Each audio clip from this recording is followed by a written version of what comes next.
Bonjour, all you Bonjour, all you cool cats and kittens. Welcome to another Chaos Happy Hour. I'm your host, R. Eric Thomas. I'm excited to be here today.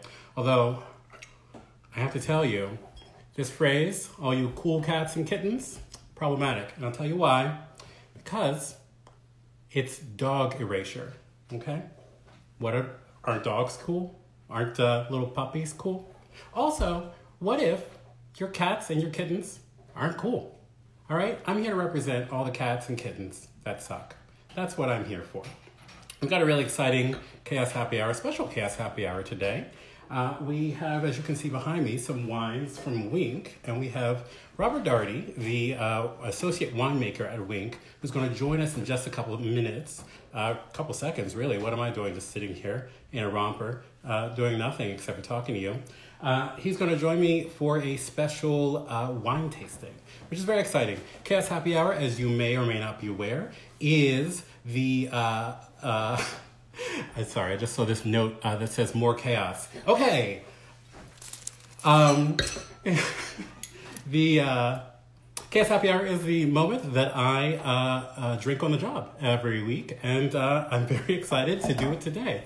I have things everywhere. So, all right, if you have questions throughout, then you can feel free to leave them in the Q&A section down at the bottom. Put them in the comments if you want, but Q&A is better. And I'm going to invite Robert into the chat in just a second. Let's see, where is he? Oh, there we are. And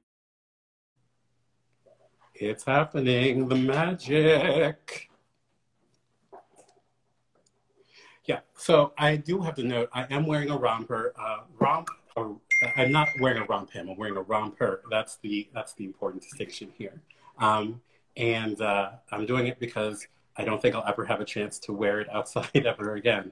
So now summer is every day. Oh, hello! Welcome to Chaos Happy Hour. Hi, Eric. How you doing today? How are you? I'm doing well. I gotta say, I'm a big fan of this chaos. I'm already going. Are you? I love it. Ready? I love it. Yeah. I mean, well, you know, life is chaotic. Times are chaotic. I love that you're already drinking. Where are you located? I'm in Santa Barbara, California right now, my home. So it's like 9 a.m. there, right? It's every hour here, all day. Love it. I love it. I gotta say, yeah, that was my big question. It's like, okay, when is? Go ahead. I'm sorry. Wait, sorry. No worries. Yeah, I every day I ask myself, is it coffee o'clock? Is it wine o'clock? And usually the two sort of merge at some point right around now. So it's good that an official winemaker has told me when wine o'clock is. That's really, really good news. You know, the only thing that's upsetting right now is that I didn't know that we were wearing rompers today, or else I would have put mine on, man, so we could be rocking rompers here. This was a last minute chaotic decision. I was like, wait, I don't know what to wear today. But the romper just spoke to me. It came out of the closet and said, "Wear me." So I did what I do every day. I did what I do Uh-huh. every day, which is flannel. Like, that's winemaking 101, is wearing flannel all the time, 100% of the time. Interesting. So what about winemaking requires flannel?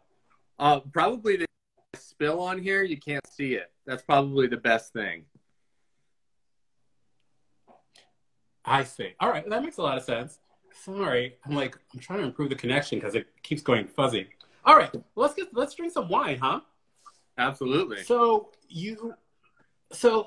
let me make sure that I'm telling everybody what the deal with Wink is, right? And I'm pronouncing it right. It's Wink, not like wank or wank. Yeah, It's absolutely, Wink. absolutely. The way I like to think about it is wine incorporated. You know, Wink, wine incorporated, Wink. I don't know. Got it. Wine incorporated. Very clever. I like that. I will. Right. If this was Shark Tank, I would say you go directly to the winner's circle or whatever they say on that show. All right. So what people do is they take a quiz on your site and answer 6 questions, and then you send them 4 customized bottles of wine every month. Is that about right? That is about right. We also send them to the CIA, right? Yeah. Yeah, I mean, so that's my big question. You get online, you do these BuzzFeed quizzes or whatever, and they're like, oh, what Disney princess are you? And then like five questions later, they're like, they've got your social security number. So what I need to know is, can I just give you my social security number right now and we can just cut out the middleman? I can assure you that if you provide me with your social security number, I will provide you with the best possible wine. Perfect. That'll be the end of this happy hour. I'm gonna shout out my social security number, and then we'll see what happens. Okay, so you sent me these four bottles of wine, and I didn't take a quiz. So my question also is, have you been spying on me? Like, what happened here? Well, man, you know what I really sent you is kind of the 1-2 punch of wines here. I mean, we've got the whole spectrum. We've got a nice, easy drinking Sauvignon Blanc, the rosé for your poolside chilling, the Folly of the Beast Pinot Noir for the easy drinking red, and then we got the Cab Pfeffer, which is kind of like your small batch, really rare wine. That wine you're not going to find anywhere except for on our website. Oh, wonderful. Okay, awesome. Yeah. Well, I'm very excited. And yeah, I love to do wine tastings, but I never, like spit it out. I'm just sort of like going to guzzle the wine here. But I hope that's not too déclassé. Oh, not at all. Like my whole maxim is, as long as wine is in your glass and you're having a good time, we're doing it correctly. That's it. It's the only requirement. Excellent. I feel very affirmed by this. So where do you want to start? I think we should start with the Sauvignon Blanc, and I'm going to join you if that's all right. I've got the same bottles right behind me here. I'll allow it. Let's do it. So, all right. You got to tell me what you're tasting. Oh, see, this feels like a trap. Here's the thing. I have like a lot of my friends are big wine heads. I love wine as well, but like they're always like, what notes are you getting? And I'm like, well, it tastes like wine in a glass. So I will try and be a little bit better than normal. Hey, again, my whole philosophy on wine is like, if you're enjoying it, if it's a pleasurable experience for you, you're doing it correctly. So it doesn't matter what you smell. It doesn't matter like what you're able to articulate to me. It's really just, are you having a good time doing it? Well, I'm already having a great time. Hey, cheers to you. Cheers to you. Thanks for being here. All right.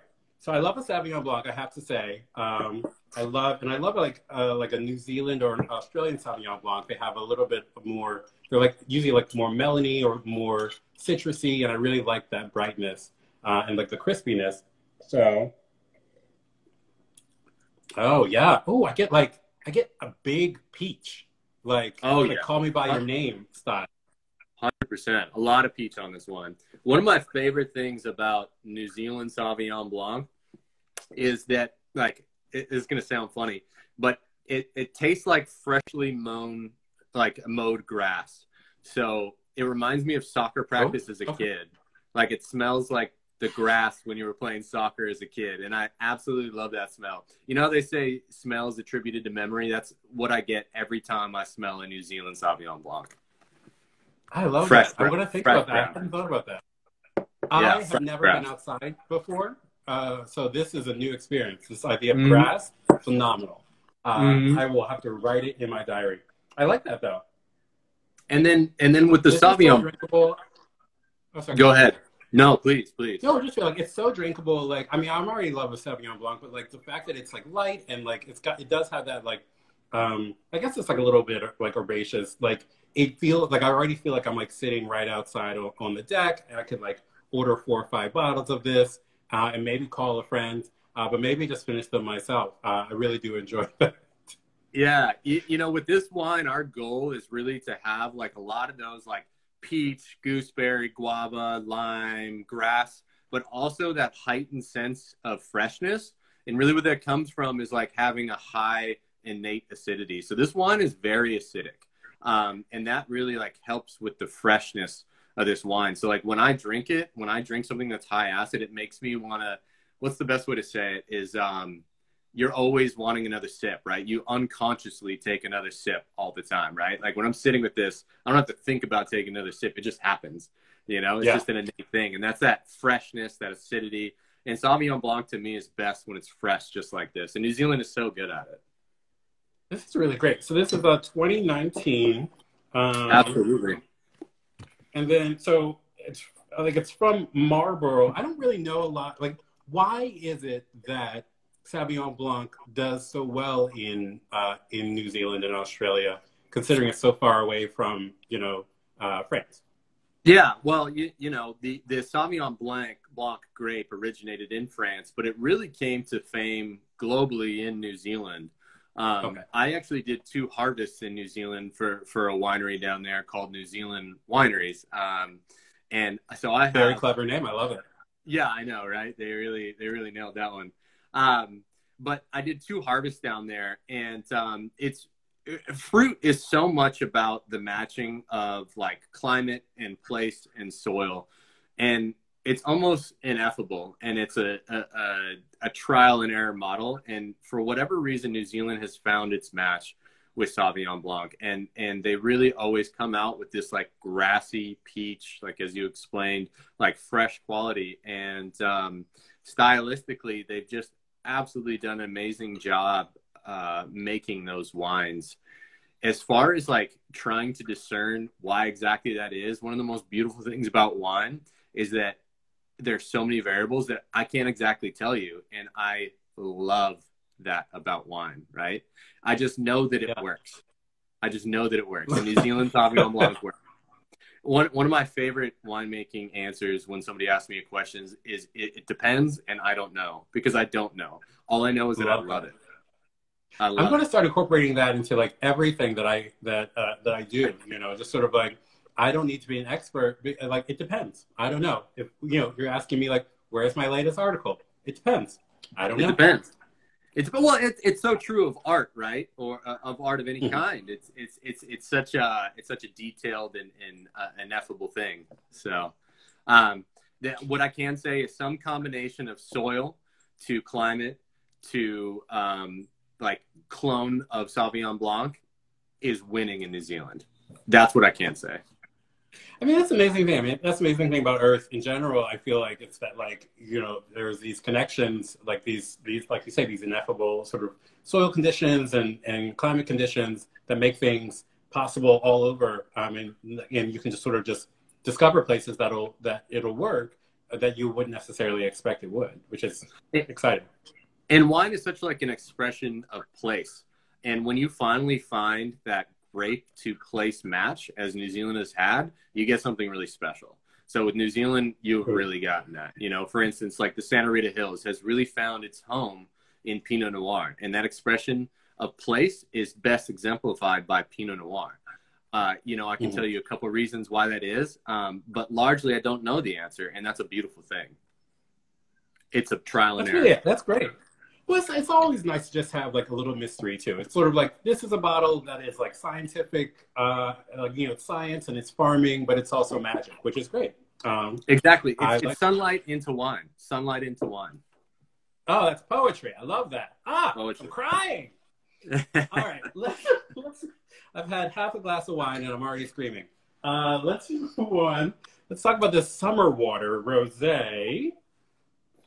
I cannot tell you the amount of love I put into making this wine. This is one of my favorite wines to make. Probably my favorite wine to make here at Wink. Now, I saw a video on either Wink's Instagram or your Instagram, I can't recall, I'm sorry, of you corking this like a magnum of this summer water. Is this like, you do this like every year? Yeah, so summer water we do year in and year out, and we do a lot of different formats of that wine. We do a 187 format, which is 178 milliliters, which essentially gets you a glass. We do a 750 bottle, which is exactly what we're drinking now, 1.5. We have a 3 liter. And then in the video that you saw where me corking a really big bottle, that's actually 6 liters of wine, which is an immense amount of wine. So we do it in all these different... like a week in quarantine. Well, it's one day for me. I don't know about you. So. I love it. Please don't encourage me because I'll be like, well, like Bobby D said, I should drink 6 liters of wine today. I have to for my job. Whatever gets you through the day, and we're working, so this is technically what we're required to do. Exactly. Putting this on my taxes. So this wine comes 100% from the central coast of California. It's about 85% of a grape known as Grenache and 15% of a grape known as Syrah. And this wine is made specifically for rosé, meaning that when I'm out in the vineyards and I'm looking at these vines, I'm actually picking them at much lower ripeness than I would for a Cabernet Sauvignon, for even that Sauvignon Blanc. It's actually picked at a lower ripeness to maintain that natural acidity that is also very important for a fresh, clean rosé. And that's what we're drinking today. It's really like a provincial style rosé, meaning it's like, you know, inspired by the French style of rosé winemaking. This is great. Yeah. And so you pick it a little bit earlier, which, you know, you definitely can taste the little bit of the acidity, and but like rosés typically also have like strawberry or like raspberry sort of notes in them. So you get that as well, or like a little bit of watermelon, maybe a little bit. I'm just going to name fruits. No. I mean, watermelon is probably like, what I like to say for this one is Jolly Rancher watermelon. For some reason, like, you know, that little Jolly Rancher you used to eat as a kid? I always get that when I drink this wine. That little Jolly Rancher watermelon, 100%. But I mean, I get a lot of grapefruit on here. There's peach on here as well. And one of the things I love about this wine is just like this salmon color. It's very light, very very pretty. Yeah, it's really, really gorgeous. So I see a comment here. I think, so there is a question about what makes rosé pink. Can you talk about that a little bit? Absolutely. So when you're making a red wine, let me back up into making a red wine. So a red wine is made from a grape that is inherently red. Just like when you're in the grocery store and you see white grapes and you see red grapes, the same division is true of winemaking grapes. You have white grapes that are inherently white and grapes that are inherently red. With a rosé, is you're making a wine with red grapes in a white winemaking style. What that means is that red grapes ferment on their skins, and that fermentation on their skins is where they pick up color. So if I'm making a rosé, what I'm going to do is I'm going to remove this juice, because it's in the juice phase then, it's still sugary. I'm going to remove this juice from the grape skins as quickly as possible in order to maintain as little color contact with the skins. And that's how you get that beautiful rosé color. I love that. That's the same way I operate at the beach. You know, like you wear enough clothing and then you just remove the clothing as quickly as possible so that I can get my full rosé color for the summer. There you go. There you go. Did that help explain the answer? It's like, no, that's really, really interesting. Yeah. Because I think, you know, because I think when you look at a rosé, you sort of think like, is it a combination of a couple of wines? But it's interesting to find that it comes from the skin contact. It can. So it can be a combination of a red and white wine, but in my humble opinion, that probably doesn't mean a whole lot. Like the correct way to do it is the way that I'm talking about. You know, like I can blend a Chardonnay and a Pinot Noir together and give you a rosé wine, but how much cooler is it if I do it properly during the fermentation process? No, I love that. That makes so much sense. Yeah. I think I know the answer to this, but our white wine also comes from grapes that have red skin. Is that correct? Usually a white wine grape is inherently white as well, meaning it doesn't have color in its skin. But there are white wines that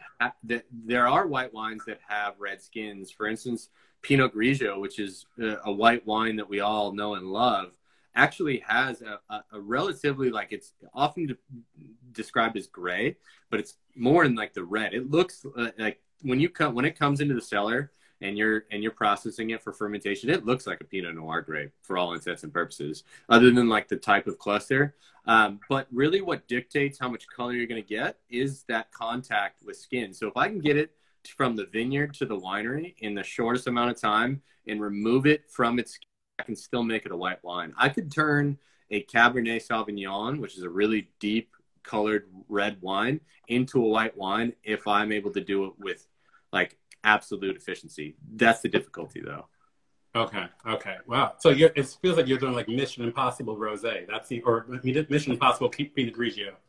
Yeah, exactly. Pinot Grigio, like it's if you let it do like some skin contact, it'll pick up a lot of color and it'll look like a rosé. Like in the past, I've made what's known as an orange wine, which we have another one coming out from this grape called Malvasia Bianca. But I made this orange wine in the past from a Pinot Grigio. And by the time it got its skin contact, it looked like a rosé. And that's still a white wine because Pinot Grigio is considered a white wine, but it looked like a rosé because it had spent so much time on the skins, you know? But for instance, like a Chardonnay and a Sauvignon Blanc, they're going to be this color right off the grape. Right off the grape, they're going to be that color. But a Pinot Grigio comes into the cellar looking like, I don't know, you know, ruby red. But wow. Try to remove from the skins, try to get as little contact and turn it into a white wine. Remarkable. This is really fascinating. So, all right. I like the best option, I think, is, you know, to order actual wine made by winemakers. But like, say this like quarantine situation goes on for like a little while and I've got like some grapes from the market. Should I make my own wine like in my bathtub? Hey man, if you have some access to some yeast and you want to go for it, power to you. I'm all about people learning how to ferment things because I love to ferment things. That's the thing that I'm passionate about in this life. If you want to know how to ferment things, I can help you to do it. And if you want to do it in your bathtub, I can do it. Let me tell you, the first time I ever made wine, I made it in my garage, and I did not do well. So it's a trial and error process. And we'll get through that together, though, if you want to go that route. Oh, my God. I'm going to give myself botulism. This is going to be real. You know, true life, I got botulism because of Bobby D. Okay. Hey, fermenting wine is pretty safe, though. It's pretty safe. Pretty safe. So I'll just pour my sourdough starter on top of my grapes and then just let the magic happen. And heat it up. Oh, the heat part. Fermentation. Wow. All right. Heat is important in fermentation. You got to let those yeast live in a happy, warm environment because they're going to propagate and be happy in a warm environment. Interesting. Okay. So I got to warm up. I got to turn the hot shower on, the sourdough starter, and the grapes. Bingo, bango, ergo wine. Yeah. Well, and also let's just like take a couple cups of cane sugar from, you know, your pantry and just toss it in there just for good measure. Okay. All right. So now it's like I'm making like Sunny D lemonade or Kool-Aid or something like that. As long as it's got booze. As long as it's got booze in it, right? We got to get through this together. That's great. This is really, really great workable advice. Let's move on to these reds. Do you want to do the Pinot Noir first? Yeah, let's do it. So it's going to take me a second. Do you have yours open? Because I need to open it. I don't. Sorry. 1 second. My fire alarm is going off. Oh. Go take care of that. I can entertain. I actually have to go. My building is on fire. I'm really sorry. I'll call you back in 1 second. Cheers.